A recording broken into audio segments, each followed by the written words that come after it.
Fastball hit to deep right field. Home run, Jimmy Rollins. Oh man, thoughts on J-Ro, Young James, AKA Young Jimmy, Toy Cannon. He went out there and I think he proved a lot of people wrong.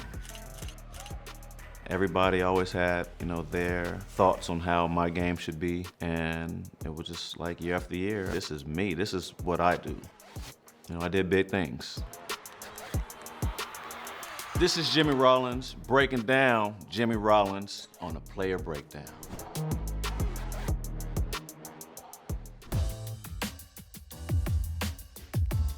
When I got drafted to the Phillies, I was not happy at all. Like the All-Star game was in Philadelphia that year. That AstroTurf field had like yellow seats, brown seats, green seats, all types of colors. I'm like, nah.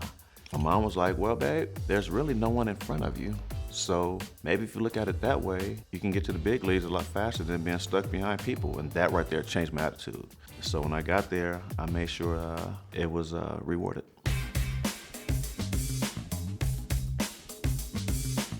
I hit triples. I hit doubles, but I found a way to a lot of times stretch those doubles to triples. So my first hit in the Philly uniform was a triple. Heading for third, head first slide. He's there with a triple. The hit that got me the MVP in 07 was a triple. Here he comes. He got a triple. That hurt my neck right there too.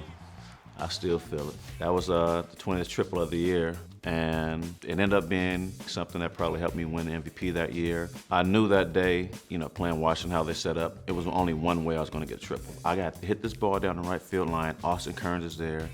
It has to look like it's gonna go out, so he's pushed up against the wall and kicked back towards the infield. Only way I'm getting a triple there, unless I hit the left center. And sure enough, I hit a ball down the right field line. It bounces up. What does Austin Kearns do? Runs underneath it. The ball kicks back to the infield.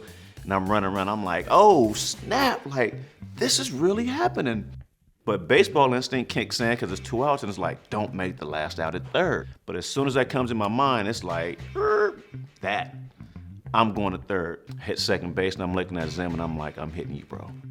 And I almost broke my neck, but I was getting that triple by any means necessary.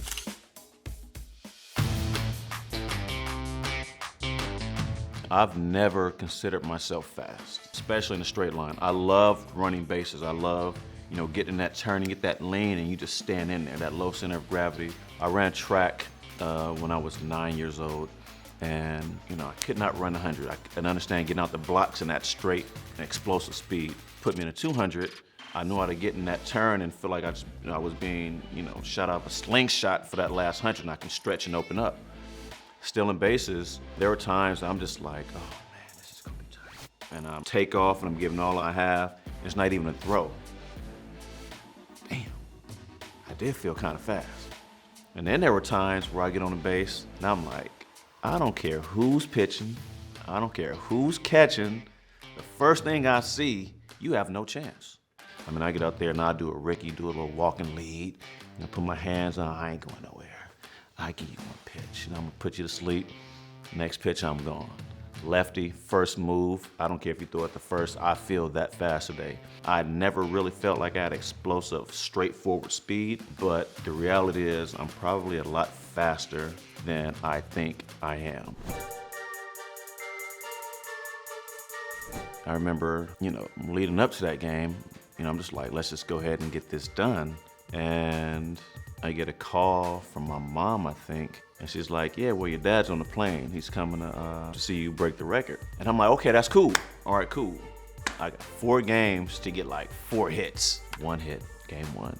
1 hit, game 2. 3rd game, I get a hit. I'm like, all right, it'd have been nice to have done it then so I could have just a good day tomorrow to chill and just celebrate. First at bat, nothing. Second at bat, nothing. I think I'm sitting 0 for 2. And so sure enough, Edward Jackson, I think I get to a 2-0 count. And he could have threw a water balloon up there and I was swinging at it. He threw a nice little sinker, ran back over the plate, single to right field, and I get it. And I get the first, and it's just relief. It's just, just a quick little like, I got it done. It worked out. My dad got to see it. I did it at home, and it's finally out the way. I turn around, Mike Schmidt has my bat and he's running up the line. I'm like, what are you doing there? Like, it's like, why are you even on the field? Like, it's a ball game going on. Why are you here? Because in my mind, I did it, but okay, we're still playing ball, not understanding or expecting the pageantry that comes with it. And he raised my hand, and it was just like, this is weird.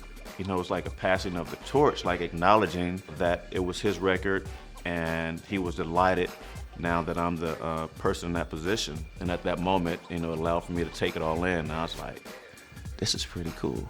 It was a special moment.